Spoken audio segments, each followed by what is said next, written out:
Wave Race 64 is a jet ski racing game that was released in 1996 for the Nintendo 64. I had this game growing up, and as a kid, I kinda hated it. Now mind you, I was probably like 3 or 4 trying to play this game, and I definitely didn't understand how it's supposed to be played. All I do was pick a character and go fast on water. As an adult, I've come back and beat this game within the last few years. With a mostly fully developed brain, I can now say that this is a masterpiece. It's not overly difficult as I once remembered, weaving through the buoys is so satisfying, and the soundtrack is full of bangers. Wave Race lets you choose between 4 characters, each with varying stats which are handling, acceleration, grip, collision stability, and maximum speed. Ryota Hiyami is a balanced character. Miles Jeter has better handling but lower grip. Ayumi Stewart has good acceleration, but low collision and maximum speed. And Dave Mariner has the lowest handling and acceleration, but the highest collision and max speed. None of these characters are bad in any way. However, Wave Race gives you the option to customize your stats to better fit your playstyle. So I decided to choose Dave, who's more difficult to play, and no other particular reason, and gave him what I believe are the worst custom stats for his character. I made his handling as heavy as possible so it's harder to make turns, then put his engine at top end so he accelerates slowly but gets higher maximum speed. Lastly, I moved Dave's grip to loose so he's even faster, but more likely to slip when turning. This created a monster that was fast as hell with abysmal turning, and turning in this game is very important. Dude, that is... holy crap, I found it. Oh my god. So now let's see if you can beat Wave Race 64 using only Dave and terrible custom stats. For this challenge, I'll be trying to complete every circuit on Championship mode. At the start, you can only access normal difficulty, which has 6 courses. The unique thing about Wave Race is that you have to weave in between buoys throughout each race. You can miss up to 4, but if you hit 5, it's an automatic loss and you're awarded no points. But if you don't miss any and get first place, the game's announcer yells, and it's everything you need to get through the day. The point system works like many other racing games. You get 7 points for placing first, 4 points for placing second, 2 points for placing third, and 1 point for fourth. Your point count determines your overall place on the podium, but also whether or not you qualify for races. If you don't have enough points to qualify for the next race after finishing one, it's game over. No second chances. The controls are like many other racing games. A accelerates, right and left are your main points of turning, but moving the joystick to the bottom right or left position will give you an even sharper turn. You can also tap B to keep your jet ski grounded to the water for faster speed, but this may cause you to slip off if you press it on a wave. Before I begin, let me apologize for the constant changes in the game's aspect ratio while I was playing. I decided to play on my Nintendo Switch since I pay for the online expansion and never use it, and I wasn't quite sure how I wanted everything to look. The first race takes place in Sunny Beach. The course is shaped almost like a cylinder that you wouldn't want to get stuck in an M&M's tube. There's not much to this course aside from moving around in a circle. Normally, the first courses in racing games are easy, but I was having a hard time controlling Dave properly. Oh my god. This is like... oh god. This is much harder than it looks. It's nice that he can move really fast and catch up in case I make a mistake, but it does not work well with his near inability to turn. He's supposed to have bad acceleration. Ooh. I mean, Ludwig had good...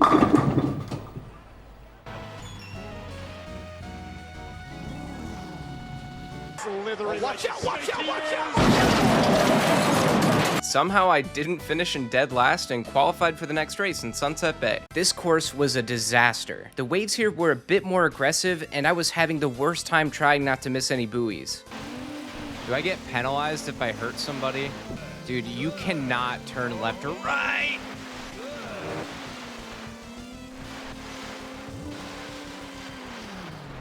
You suck! Holy moly. I more than earned this 4th place finish. It wasn't even close. Somehow, I still advanced to Drake Lake with a whopping 3 points. The waves here were non-existent, but the buoys were not too kind to me.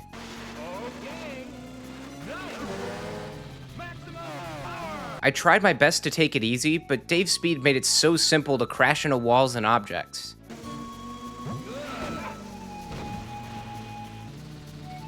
Okay. I got another 4th place finish, and yet the game still allowed me to hobble on my crutches into Marine Fortress. To make it to the next race this time, I'd need to get 2nd place or better. This course is nuts. The waves are super aggressive, and there are a few turns that require a bit more TLC than what my man Dave can offer. The game decided that...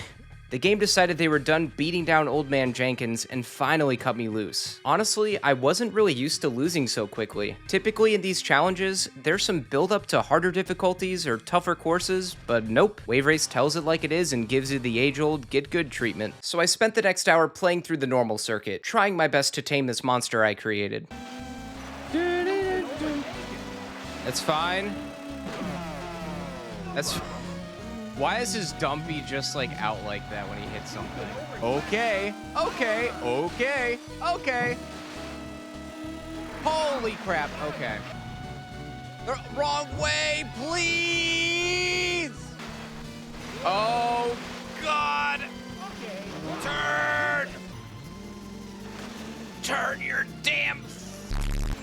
Oh my God. He just won't turn. I'd soon see myself back in Marine Fortress while in first place with 15 points. I needed 8 total points to move on, so I was still set to continue the circuit, even if I placed last or retired. If I were Dave, I would have retired after this mess. You ran me over, dude. Come on. Where's his penalty? No, the balls! The balls! Luckily, his speed came in clutch in the last moments on the final lap, and I took 3rd place. Now I could finally see Port Blue. The waves were a bit more tame than in Marine Fortress, but there were just as many rough turns. I was actually killing it for the first 2 laps, and for whatever reason, I decided to add more conflict and woe into my life by choking the final lap. It's okay, screw it. Just go win. Just go win. No, I said win! There's no way. Okay. 2nd place wasn't too bad, but it meant that I was now tied for 1st and needed a 1st place finish or RNG to strike against Ryota fast and true. In Southern Island, I treated the first 2 laps with the utmost care and sensitivity. Or else it's for nothing.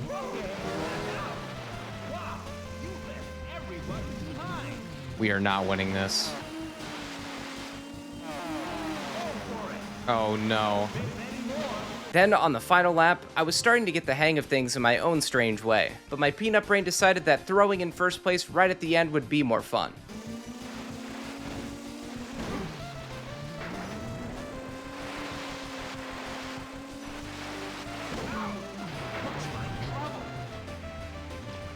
I don't know what I was doing there.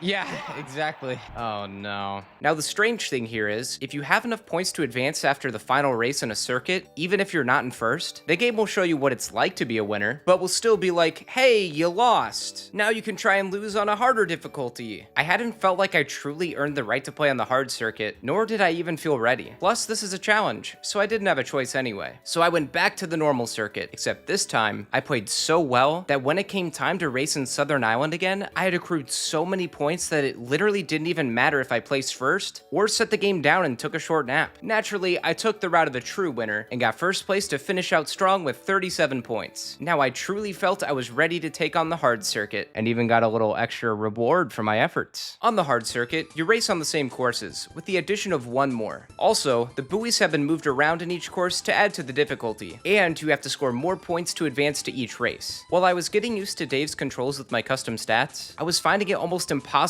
to pass through the buoys in Sunset Bay and Drake Lake. Sunset Bay, I could at least cross the finish line, but Drake Lake was a completely different story. There's a section where you have to weave through 4 buoys that are so close together. I failed to make it past this course because of the setup, so I figured it would be best if I went into time trial mode and practiced going through them for a while. Ultimately, I came to the conclusion that I was capable of missing one of these buoys per lap, and the decrease in speed I'd get from that would help me not miss the other buoys by the sticks in the water, since I wouldn't be moving at Mach speeds and could line everything up easier. After practicing, I finished my stream for the night and gave it another shot the next day. I decided that I wouldn't continue my run unless I placed first or occasionally second in Sunny Beach, since I could usually guarantee a top spot and ensure that my point count stayed healthy. I'd make it back to Drake Lake not long after I started my stream, but I probably should have practiced more. Even though I retired and didn't score any points, I banked up enough points from Sunny Beach and Sunset Bay to advance onto Marine Fortress for the first time, though I'd need to get at least second to move on. I did not stand a chance. pass. The waves were just too aggressive, and the new buoy placements added on to this miserable experience. This challenge was going to be a lot tougher than I thought. The turns that are required to keep up the pace and move through each buoy were getting to be more than I thought I could handle. Wave Race was a game designed around speed and, most importantly, fluent movements, and I was performing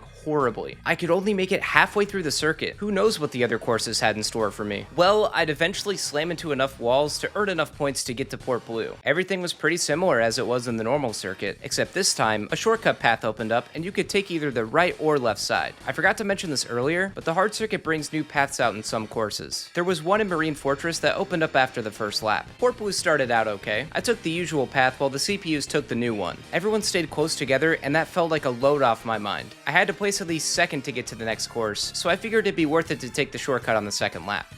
Oh, that's not happening at all. That can't happen. That decision unfortunately cost me the circuit, so it was time to head on back to Sunny Beach.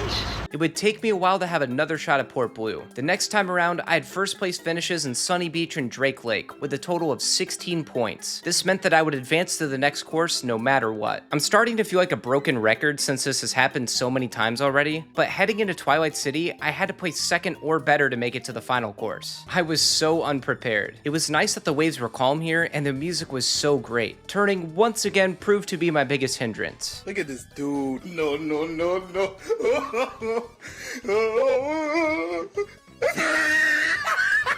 And I unsurprisingly got fourth place. It's so wild how unforgiving some of these games were back in the day. Nothing left to do but... Welcome to Sunny Beach. The next two times I got to Twilight City, I was met with fourth place finishes. I might as well have been playing sorry with how many times I got sent back to start. On my fourth attempt, I had a total of 20 points and needed 21 to advance to the last course. All I had to do was not retire and take an easy fourth place finish at worst. Maybe it was the hamster wheel in my brain finally turning, or maybe it was Dave Mariner in Wave Race finally turning. But I almost took first place without missing any buoys.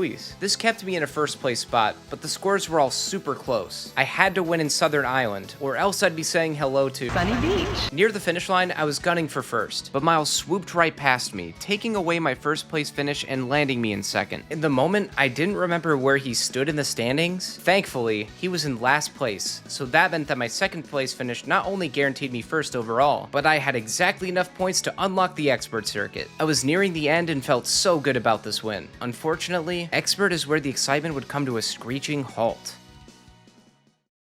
I'll cut to the chase and spare you some time. This circuit was impossible. Sunny Beach was still the easiest, and of course, the difficulty ramped up and the buoys moved again. I was well prepared for that, but now there were added hazards to force cleaner turns even more. I couldn't get through without retiring. The buoys required way too much movement for me to make it through, and it was so frustrating. I had enough points to try out Drake Lake, but it was all the same. I practiced and practiced to master these courses, thinking it was merely just a skill issue, and to some degree, that is true, but the amount of skill needed to pull off a high placement with minimal to no mistakes was seemingly out of reach. At some point, I'd see myself with enough points to advance to Marine Fortress, where I noticed that throughout the race, even the CPUs were finding it tough to make it through the troubled waters. This information would come in handy a little later. I'd failed to qualify my first time around here and miraculously made it back for a second try, where I'd place third and earn enough points for Port Blue. On Expert, Port Blue closes off the wider section of the course near the beginning, forcing you to go through the impossible narrow path on the right.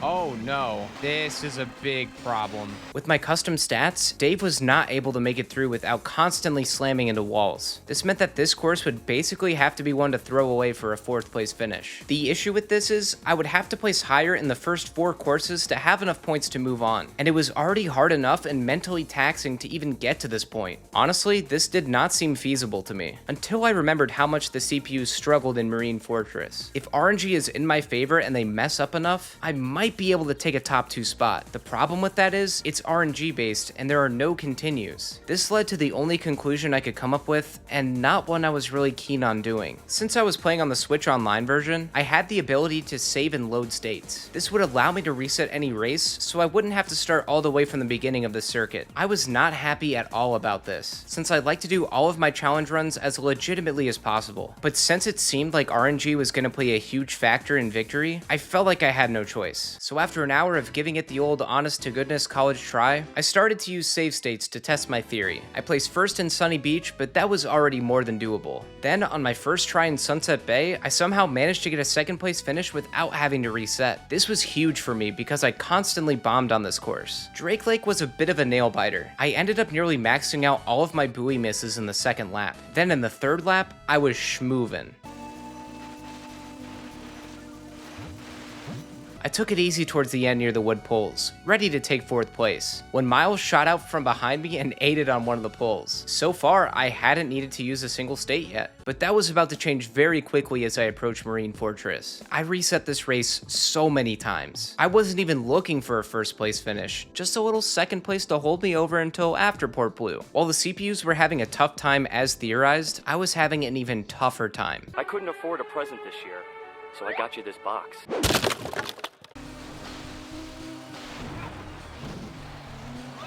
This damn box, dude. Every time. The boxes just get me every time. Holy moly. Every final lap was either destined to be a 3rd or 4th place finish, and I just couldn't have that. Eventually, by the grace of John Wave Race 64, I would find myself in a position where I could place 2nd. Oh my god. That was insanity to the highest degree. Maybe not the highest degree, but to like a medium degree. This would put me in 2nd overall by 1 point, though I knew that wasn't gonna last for long. I also don't want you guys to think I just gave up in Port Blue. I still tried to fight the good fight, but it was useless. At least I didn't walk out of there empty-handed. Twilight City would prove to be a whole other demon though. Getting in 1st place was required to advance, and even with unlimited continues at my disposal, I knew this wasn't gonna be simple.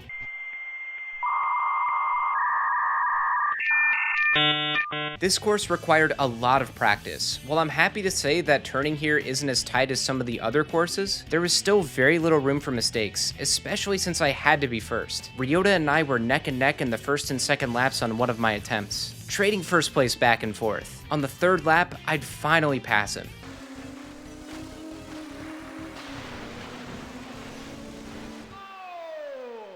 Man, jeez. That took so much. A 1st place win in Twilight City meant that I could advance with 2 more courses to go, and this next one was one I had never seen before, Glacier Coast, an ice level. That'll go great with my incredible speed and poor turning. Once again, I'd have to get first in this race since it was the only way for me to get enough points to qualify for the final one. Good golly, here I go again, suffering the consequences of my actions. The start of the course is fine. There are some ice ramps on one side and ice boulders on the other. I ran into one of the boulders almost immediately, and Dave nearly fell off the jet ski. Right after that, you have to go down a narrow path into a huge slab of ice, which forces you to slow down and make just the right turn to pass the buoy and hit the water again. But immediately after that, you have to weave through more ice and buoys. Sometimes you can angle yourself to run right over the ice so you can clear the buoys, but I found that hard to pull off. To top it all off, the rat bastard CPUs are moving faster than the speed of love, right past you to the finish line. And this wasn't even the last race. I still had one more left. I couldn't fathom getting all the way here just to lose it all and have to start over at Sunny Beach. Glacier Coast took more time and patience than any other course in this entire circuit. To win here, I had to play a little dirty.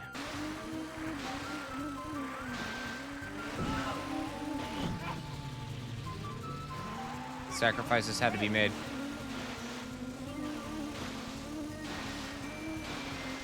Oh my god, thank you! Holy crap.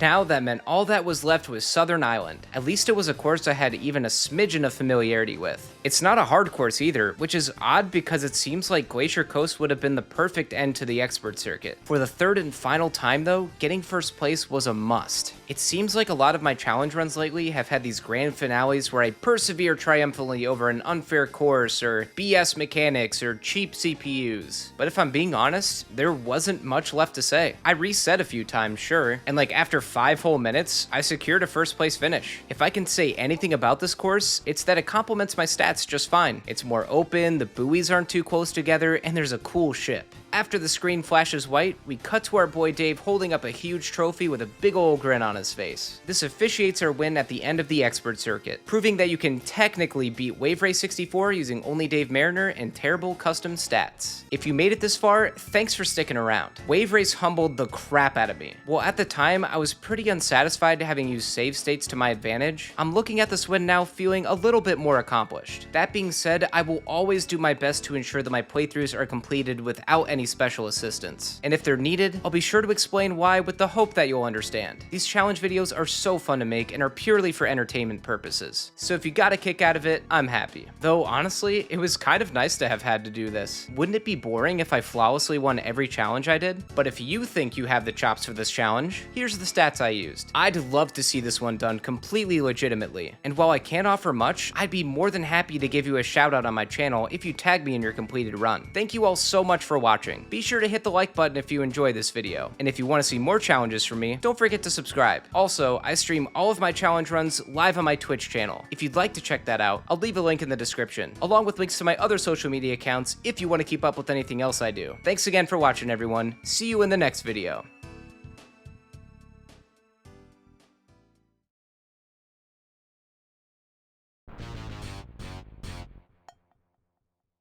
All right.